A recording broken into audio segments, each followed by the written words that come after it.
क्या इमरान को खुद एक शायर को एक पार्टी का गुलाम बनना पड़ा ताकि उनकी आवाज मैग्नीफाई हो? रुको जरा, सबर करो। आप आज तक में नौकरी कर रही हैं तो आज तक की गुलाम थोड़े ही हैं। दोस्तों आज के दौर में हमारी मीडिया की हालत क्या है यह बताने की किसी को जरूरत नहीं है। बोधी एंकर अंजना ओम कश्यप एक इंटरव्यू के दौरान इमरान प्रतापगढ़ी को कांग्रेस का गुलाम कह देती हैं। फिर क्या इमरान प्रतापगढ़ी ने भी अंजना ओम कश्यप को बिना साबुन से धोना शुरू कर दिया? दोस्तों आज की डिबेट बहुत मजेदार है, वीडियो लास्ट तक जरूर देखें। चलिए वीडियो शुरू करते हैं। पिक्चर चालू करो बे। अच्छा एक बात बताइए, आप लोगों ने आग और पानी को एक साथ देखा है? स्टेज पे देखिए,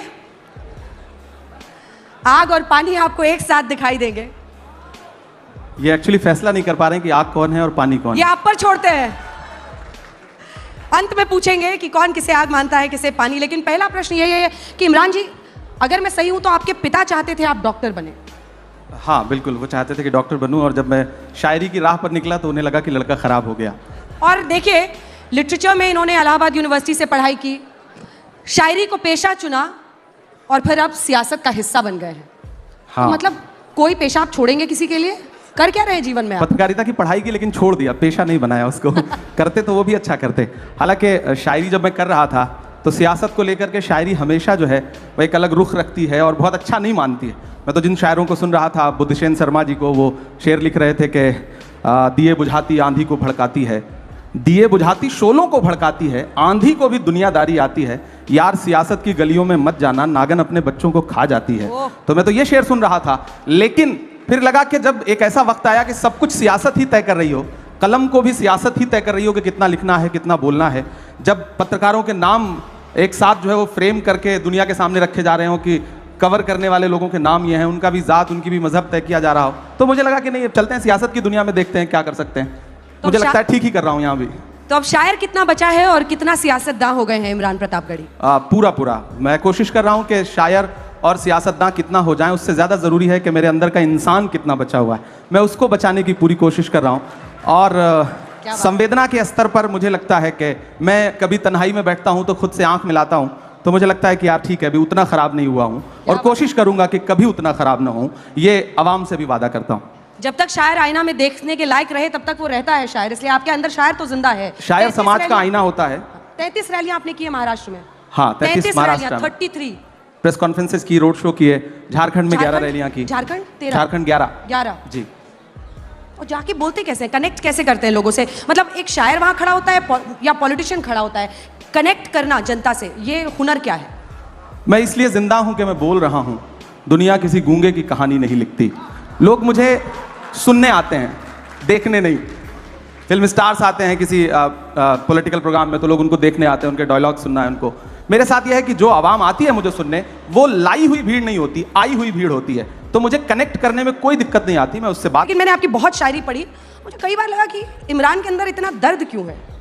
इमरान के शब्दों में, उनकी लाइनों में दर्द बहुत झलकता है, इसकी वजह क्या है? एक्चुअली जिस दौर में मैं बड़ा हो रहा था, मैं हिंदी साहित्य का विद्यार्थी रहा इलाहाबाद विश्वविद्यालय में, जिस दौर में मैं बड़ा हो रहा था, समाज की घटनाएं मुझ पर प्रभाव डाल रही थी, उस समय सिस्टम एक अलग तरीके से व्यवहार कर रहा था। और खासतौर से मैं जिस समाज से आता हूँ, उस समाज के दर्द को ज़्यादा जल्दी महसूस करता हूँ क्योंकि मैं उसके बीच में रहता हूँ। मैंने उस भेदभाव को, उस सिस्टम के जुल्म सितम को करीब से देखा है, और शायर हूँ तो जाहिर सी बात है कि दर्द तो है दिल में।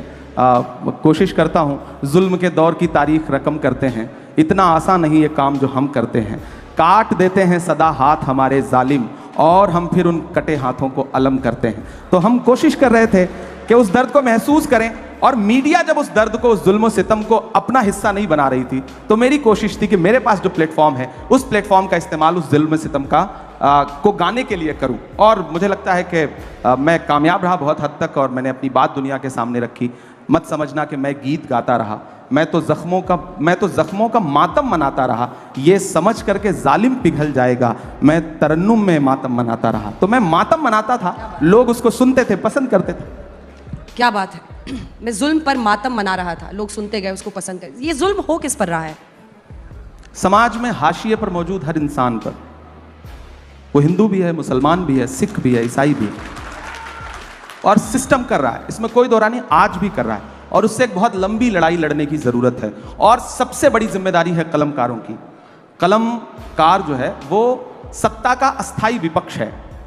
हमारी जिम्मेदारी है कि जब मैं शायर बन के बोलूं तो फिर हाकिम से आंख मिला के बात करनी है, वो कोई भी हो, वो हमारा अपना हाकिम क्यों ना हो, तब मैं उससे भी आंख मिला करके बात करके बोलूंगा। जब मैं 2010, 2011, 2012, 14 में शेर लिख रहा था, नज़में लिख रहा था, जो नज़्म मेरे इंट्रोडक्शन में उन्होंने सुनाई कि माँ हम भी तेरे बेटे हैं, वो मैंने 2011 में लिखी थी। मैंने मदरसे की नज़्म 2012 में लिखी। उसके बाद हालात जैसे जैसे बदलते गए, मैंने कोशिश की कि मैं अपने कलम के साथ इंसाफ करता रहूं। सिस्टम जुल्म करता है, इन दिनों थोड़ा बढ़ गया है, आप लोगों ने दिखाना कम कर दिया है, तो हमें और जोर से बावाज़े बुलंद बोलना पड़ता है। बस इतनी सी बात है।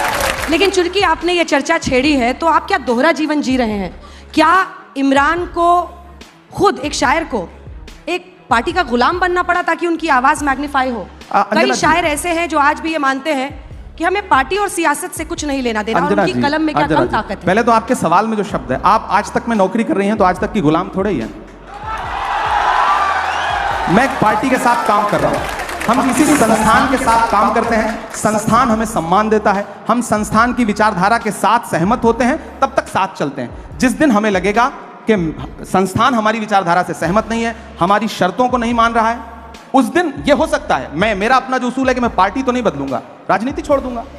हमारी अपनी एक दुनिया है। क्या राजनीति में आना जरूरी हो गया था इमरान? बिल्कुल जरूरी हो गया। बहुत सारे शायर ऐसे हैं जो मानते हैं कि अपनी कलम को आजाद रखना किसी भी एक पार्टी की विचारधारा से उनकी पूरी जिंदगी का लक्ष्य होता है। नहीं, देखिए, आप जिस दौर में जी रहे हैं, इस दौर में अगर आप ये कह रहे हैं कि आप तटस्थ हैं, तो आप सबसे बड़ी सियासत कर रहे हैं।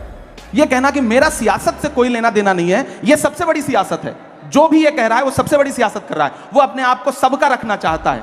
और मेरा अपना मानना है कि या तो इधर खड़े हो जाओ या तो उधर खड़े हो जाओ। आज का दौर ऐसा है कि आप सिर्फ जुल्म को बुरा मत कहो, जालिम को बुरा मत कहो, जो अच्छा है उसका साथ भी दो। हम सिर्फ फेसबुक पर, ट्विटर पर, इंस्टा पे पोस्ट कर देते हैं, ये मामला हुआ, ये बड़ा गलत हुआ। जिसके साथ गलत हुआ उसके साथ खड़ा कौन होगा? अगर सारे लोग एक सोशल मीडिया पे पोस्ट करके अपनी जिम्मेदारी से अलग हट जाएंगे, तो मुझे लगता है कि साथ देने वालों की कमी आ गई।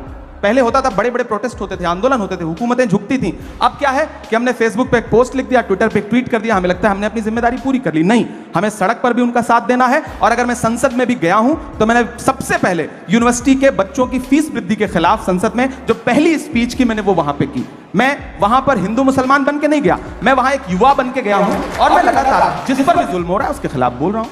एक पुरानी आपकी शायरी है जो लोग बहुत वायरल कर रहे हैं, उसकी 2 लाइनें आपको सुनाकर आगे बढ़ेंगे अगले सवाल पे।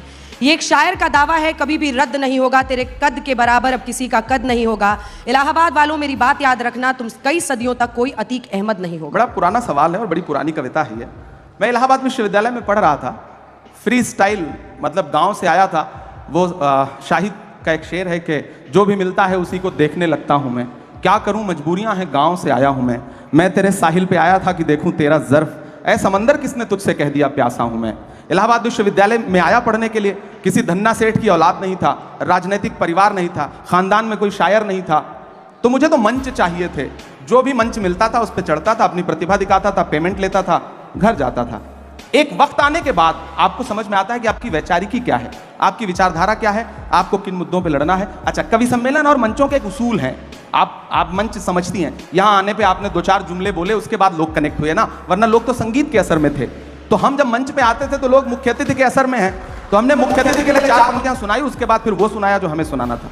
अच्छा, ये वही था। तो समा बांधते थे आप? हाँ, इसको समा बांधना ही कह सकते हैं। भीड़ को अपने से जोड़ने के लिए आपको चला वो तीर जो बेहतर तेरी जबान में है, किसी की आंख में जादू तेरी जबान में है। तो हमारी आंख में तो जादू नहीं है, लेकिन जबान में जादू जगाने के लिए ये सारे तिकड़म अपनाने पड़ते थे।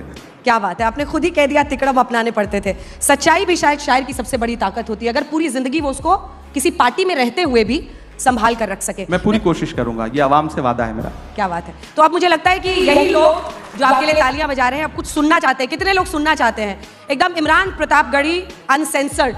और भूल जाइए कि नेता हैं, भूल जाइए कि किस दरबार पे जाकर, मतलब किस पार्टी के साथ जाकर आपको काम करना पड़ता है।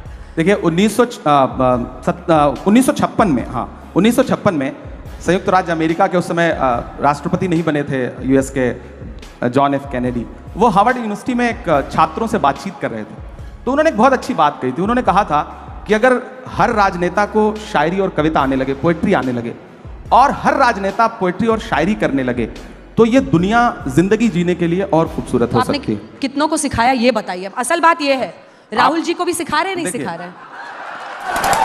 सबसे पहले तो मैं देश की पार्लियामेंट में पहुंचा हूं और पिछले 2 साल की पार्लियामेंट की तमाम जो स्पीचेस हैं उठा के देखिए, आपको लगेगा कि सारे लोग शायरी सुना रहे हैं। खरगे साहब शायरी सुना रहे हैं, धनखड़ साहब शायरी सुना रहे हैं। एक दिन तो धनखड़ साहब ने यानी चेयरमैन साहब ने राज्यसभा के फाइनेंस मिनिस्टर से कहा कि क्या इमरान प्रतापगढ़ी की शायरी पे टैक्स लग सकता है क्या? वो वीडियो उठा करके देखिए। तो आप कोई भी शेर सुनाता जिसको मैंने शेर ना भी लिख के दिया हो तो चेयरमैन साहब को ये लगता है कि मैंने ही लिख के दिया होगा। तो एक शायराना सा माहौल बना है और मुझे लगता है कि ये अच्छी बात है, एक अच्छा माहौल बन रहा है। और ऐसा माहौल मुझे लगता है कि मोदी जी भी शायरी सुनाते हैं कभी कभी, सुषमा स्वराज जी थी तो बहुत अच्छे अच्छे अशार सुनाती थी, डॉक्टर मनमोहन सिंह साहब अच्छे अशार सुनाते थे, हाँ लालू जी थे तो बहुत शानदार माहौल रहता था सदन का, अडवाणी जी ने भी कभी कभी शायरी सुनाई है। तो मुझे लग रहा है कि आने वाले दिनों में और कुछ लोग सुनाने लगेंगे। मैं तो कोशिश करूंगा कि राहुल जी भी सुनाएं। अब अडवाणी जी का क्रेडिट मत लेने लगिएगा। हम किसी की क्रेडिट नहीं ले रहे हैं, उसकी क्रेडिट हम आपको